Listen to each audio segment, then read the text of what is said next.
Okay, so we look at State of Decay 2 at 21:9. I really hadn't spent much time following the development of this game, and even its release was of no fanfare from myself. I hadn't played the first, and a zombie game isn't anything groundbreaking, so I've gone into this with no expectations or hype, and I can say that after many hours within, this has definitely changed to, whoa, this is actually bloody brilliant. This is something you are likely to love, and it has a huge amount of depth to suck away your hours into, and it's no boring or pointless world. Anyway, if you want to hear my full thoughts on the game, then check out that video linked in the description or just head over to my channel page of the WAF website and it'll be there. Here, let's go over the 21:9 support.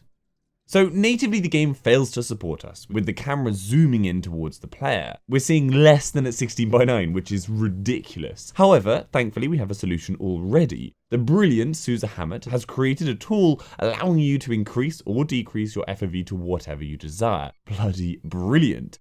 Now, thanks to the fact that it doesn't break the game in any way, I hope we can see native support for this patched in ASAP, please. I can't understand how this didn't make launch, especially because the rest of the game works nicely with 21:9.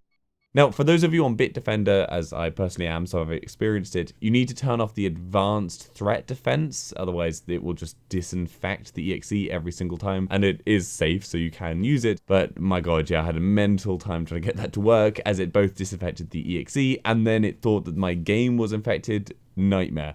At the end of the day, yeah, just turn that off whilst you're playing and then turn it back on. The Hud Skills to the sides of the screen and the screen effects use the entire screen space. The in-game menus shift to the very left-hand side of the screen and are also comprised of a 4x3 box center screen with the white fade effect covering the entire background correctly. The main menu is, however, 16:9 with black bars, and the base community screens are the same. Unfortunately, the cutscenes have black bars all around too, so we're stuck with the horrific 21:9 video, but just not zoomed in issue, which never fails to be awful. However, thankfully there only seems to be this one cutscene moment to deal with right at the start of the game. The only other moments are short in-game cinematics where you're killing a zombie, and these use the entire screen space properly. The map uses the entire screen space, and loading screens are both a mix of a 16:9 background image with black bars, but with the elements shifting to use the entire screen space.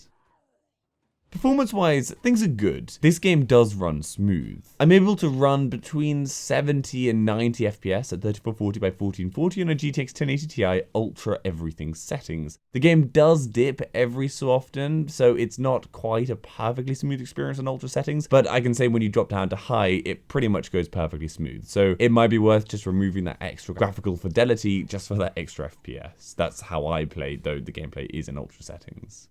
And on this point, there are a lovely range of graphic settings to change how the game runs, and thanks to the UWP system, you don't need to restart the game to put any of them into effect, which will always be fantastic. Other developers, please take note. General PC support-wise, so the game is a Microsoft release, and so is built within their ecosystem, and is only currently available on the Windows Store. That said, I'd expect a Steam release at some point, just like with previous titles like Quantum Break. Now, whilst UWP does have some bloody annoyances, like lack of full modding support as you can't impose things like a hex edit, it does still work with fixes like the one we're using here. Furthermore, the Windows Store isn't as bad as it used to be, and so it's now merely a bit of a nuisance to just not having the game in my Steam library. There is full controller and mouse and keyboard support, surround sound support, and a lovely set of just other settings to play with.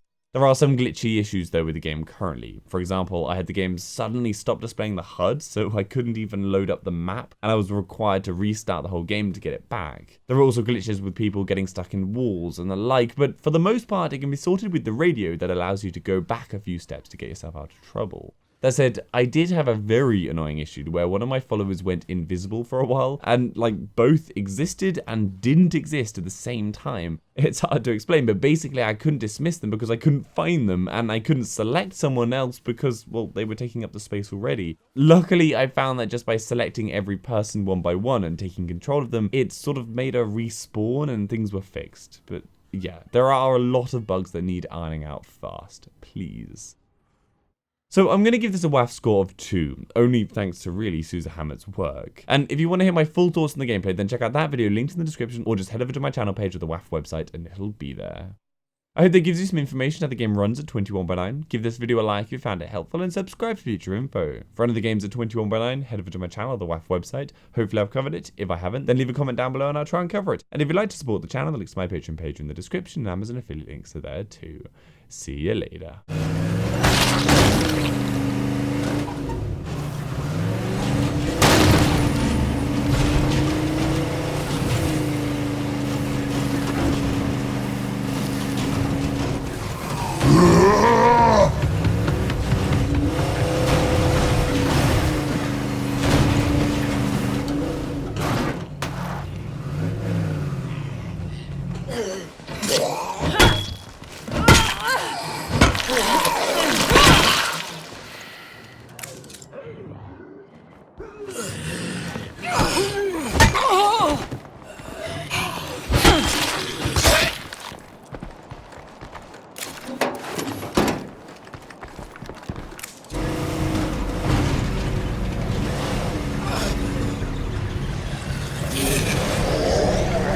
I should be careful of plague zombies around here.